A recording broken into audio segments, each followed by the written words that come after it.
Good evening, everyone. Welcome back to your daily divine messages.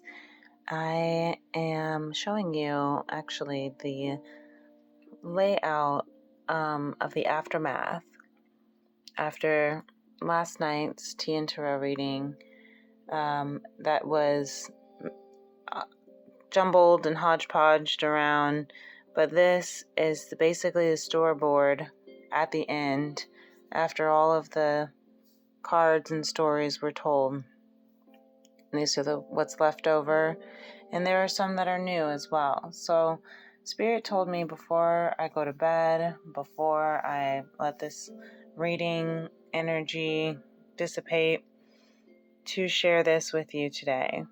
It was such a beautiful read, and I just wanted to show the amount of mirroring that is taking place within the masculine and feminine energies right now.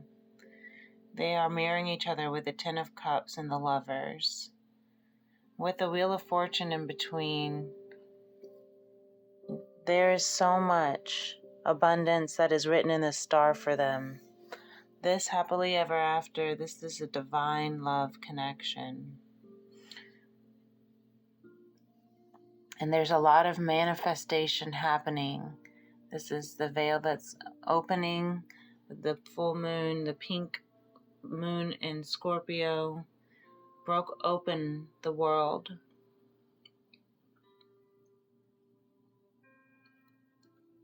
And there is a whole new timeline that's now on its way, that this collective is grieving in order to recognize that there's actually abundance on its way. Look at all of the confirmation of 3 High Priestess being pulled at the end of the reading. The High Priestess came out last Friday when I pulled the full deck for the feminine, along with the Lovers and the 5 of Cups.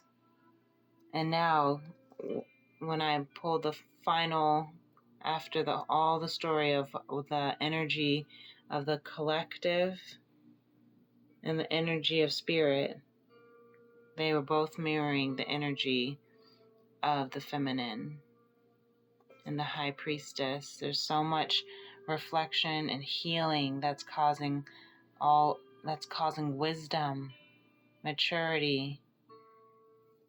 Looking at the past, the full moon in Scorpio is about transformation, letting what is no longer serving our highest timeline, our future generational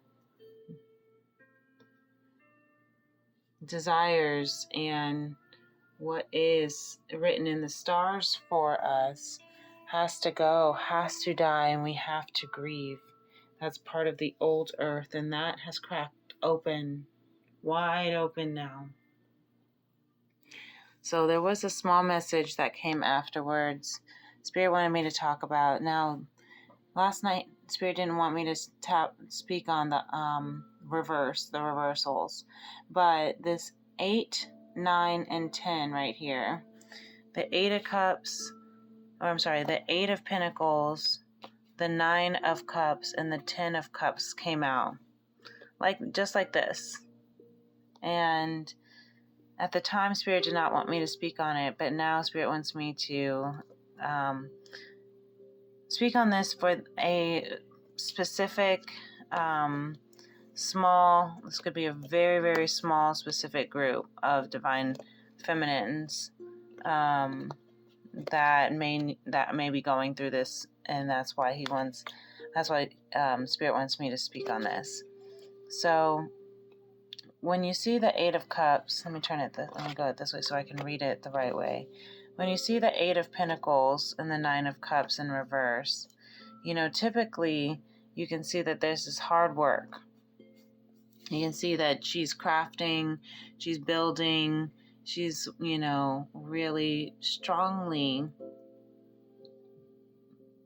working on her improvement of her craft, her pentacles, her job, her bliss, her artistry.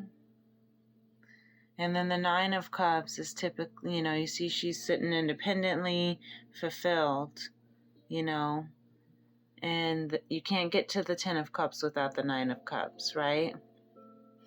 When I see this here in reverse, Spirit is telling me that for a small, specific group of individual, divine feminine,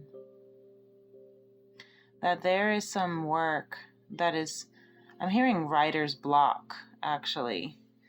Work that we know needs to be done. For the sake of YouTube, I'm going to go ahead and just cover up the Lovers in case this gets flagged or something. There we go.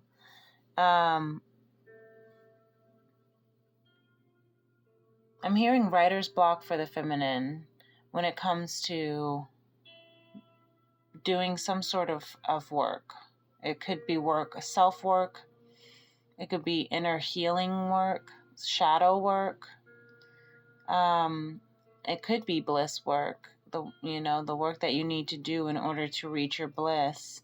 And sometimes that work is shadow work.